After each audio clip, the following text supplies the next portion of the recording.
Exercise 6.2 question number 9 के बारे में। क्वेश्चन नंबर 9 कहता है ABCD is a trapezium in which AB is parallel to DC and its diagonal intersect each other at point. तो सबसे पहले हम लोग बनाएंगे एक ट्रेपेजियम, और ट्रेपेजियम में आप लोग एक बात का ध्यान रखेंगे कि जो साइड AB है वो DC के पैरेलल रहनी चाहिए। इसका मतलब जब नेमिंग करेंगे आप इसकी तो इस तरीके से करना बच्चों कि जो AB है वो CD के पैरेलल रहे।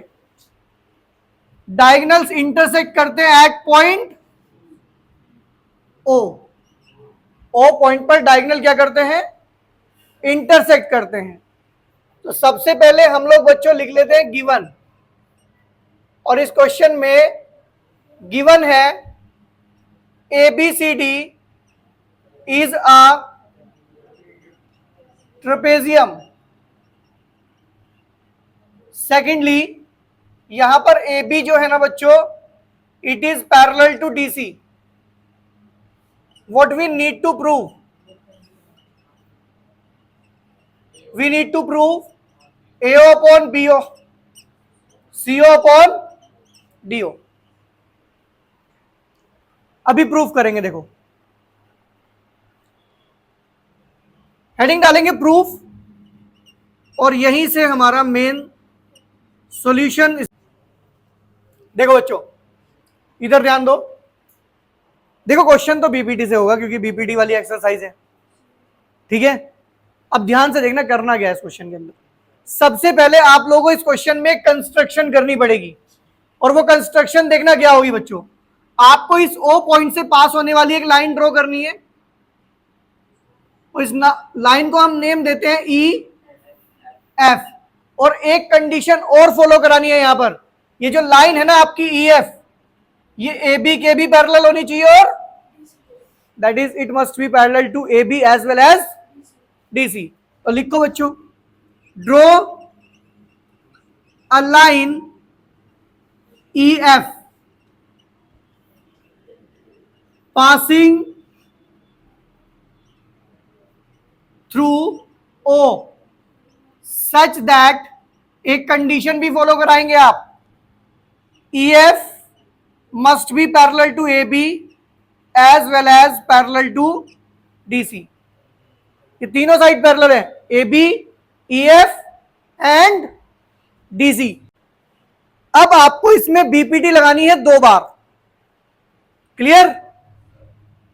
और दोनों बार में एक बात का ध्यान रखना है कि ये आंसर आने चाहिए, ये मतलब ये दोनों बार BPT में इन्वॉल्व रहने चाहिए, क्लियर।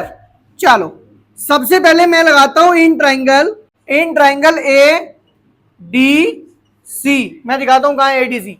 ये ट्राइंगल है AD, दिखा, विजिबल है सबको। ये जो लाइन है ना बच्चों EO, ये पैरेलल है DC के, EO पैरेलल है। तो by using BPT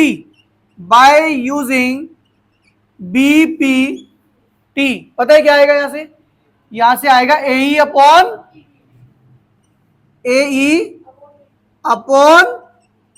ED equals to AO upon.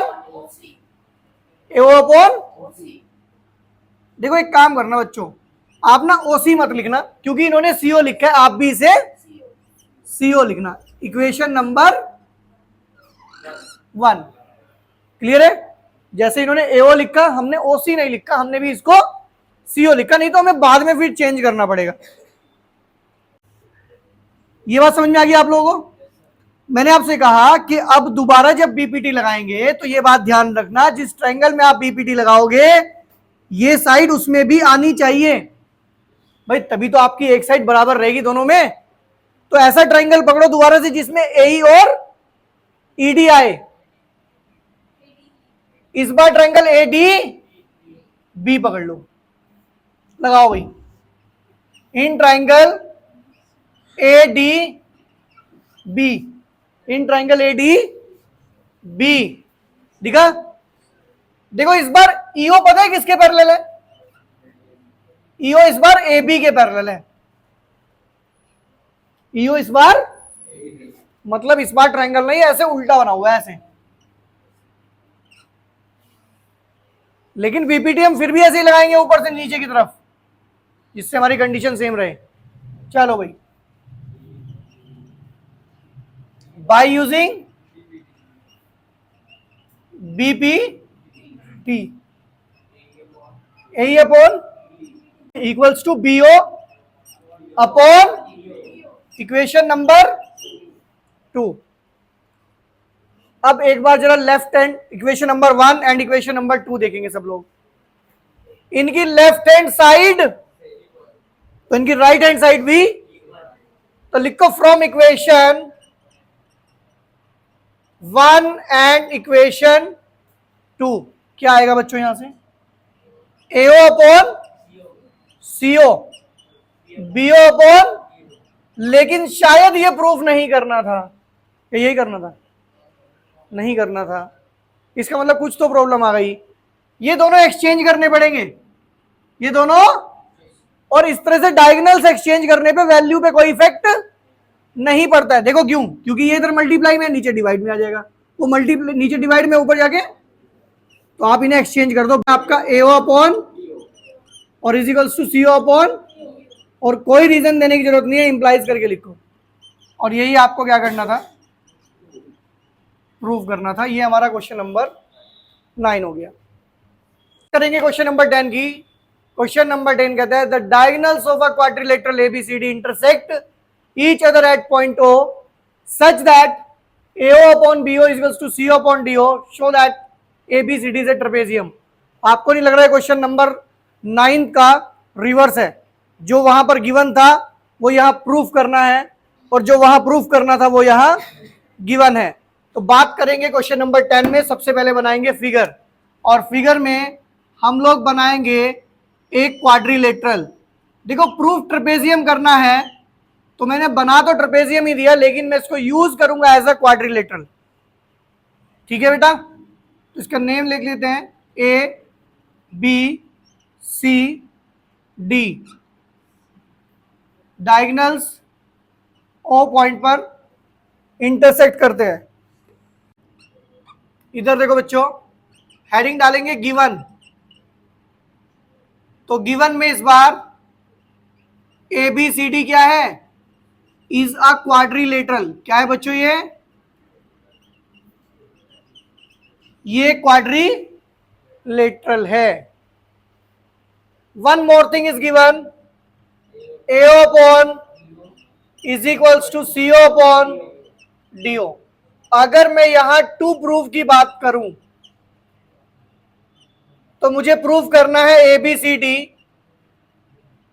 Is a trapezium. ABCD is a trapezium. चलो चलते हैं प्रूफ पर। एक बात ध्यान रखना सब लोग, अगर किसी क्वाड्रिलेटर को ट्रेपेजियम प्रूफ करना है तो उसका one pair of opposite side आपको पैरेलल प्रूफ करना होगा।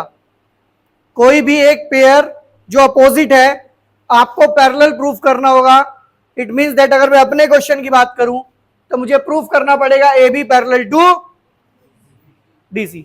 क्लियर? तो फिर से एक कंस्ट्रक्शन तो करनी पड़ेगी, लेकिन इस बार आप ऐसी कंस्ट्रक्शन नहीं कर सकते जैसे पिछली बार की थी। क्यों? पिछली बार ये दोनों क्या थी? क्वेश्चन नंबर 9 में ये दोनों साइड ऑलरेडी पैरेलल थी, तो मैं यहां पर एक लाइन कंस्ट्रक्ट कर पाया था जो दोनों के पैरेलल हो।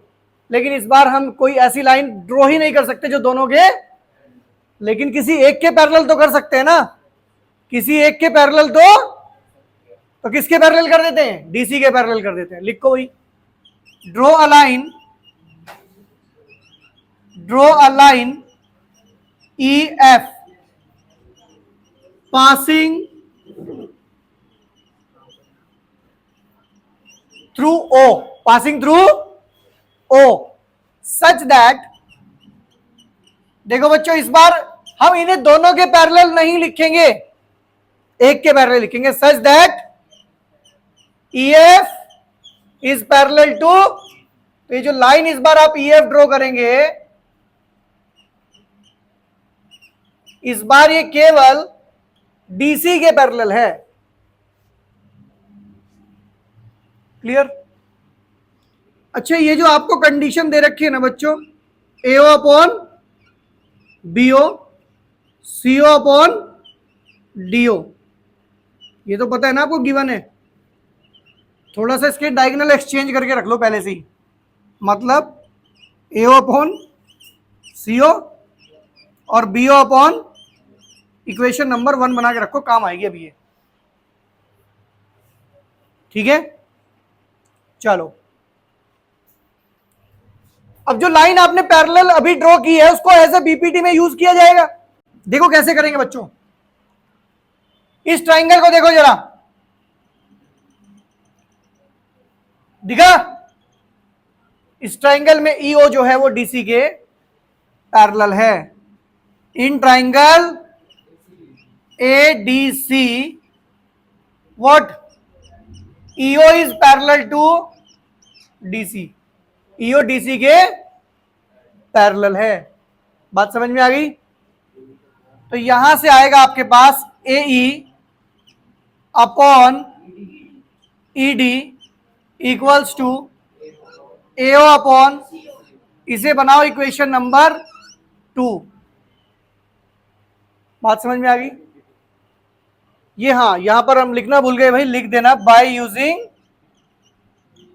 What, BPT। तो ये आएगा AE upon ED, AO upon CO लिखा मैंने जान के, क्योंकि मैं चाहता हूं कि क्वेश्चन से मैच करता रहे। क्लियर?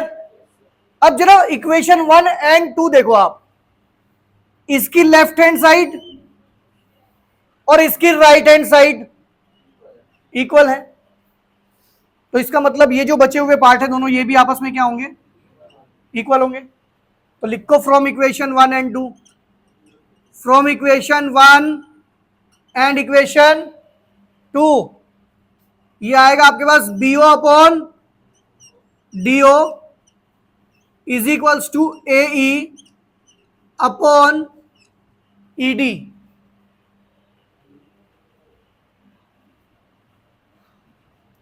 ठीक है, इधर ध्यान देना जरा। अगर मैं इस ट्राइंगल को देखूं, मैं इसे अलग से बना लेता हूं, देखो this one A, this point is B, यहां है और ये EO है। ये मैंने अलग ही बना लिया ट्राइंगल, ये वाला पार्ट दिखाने के लिए आपको। ये ट्राइंगल देखो, यहां पे क्या आ रहा है बच्चों, देखो BO अपॉन DO और AE अपॉन ED। तो कन्वर्स ऑफ बीपीटी ये कहेगी ना कि ये इसके पैरेलल है। बात समझ में आ गई? तो लगाओ यहां पे बाय कन्वर्स ऑफ बीपीटी, कौन से ट्राइंगल में लगा रहे हो भाई? इन ट्राइंगल ABD, कौन सी लाइन पैरेलल हो जाएगी? यहां लिख दिया आगे, EO जो है बच्चों that will be parallel to AB। Clear? इसे कोई इक्वेशन बनाते हैं 3rd। अभी सुनो, इधर नोट बाद में करना, इधर ध्यान दो। ये जो EO है ये AB के पैरेलल आ गई, और यही EO बाय कंस्ट्रक्शन DC के पैरेलल है। ये EO DC के पैरेलल है बाय कंस्ट्रक्शन। और अगर मैं फ्रॉम इक्वेशन 3 एंड 4 की बात करूं, जब ये दोनों ही EO के पैरेलल है तो आपस में भी क्या होंगी, पैरेलल होंगी। It implies that ABCD is a trapezium.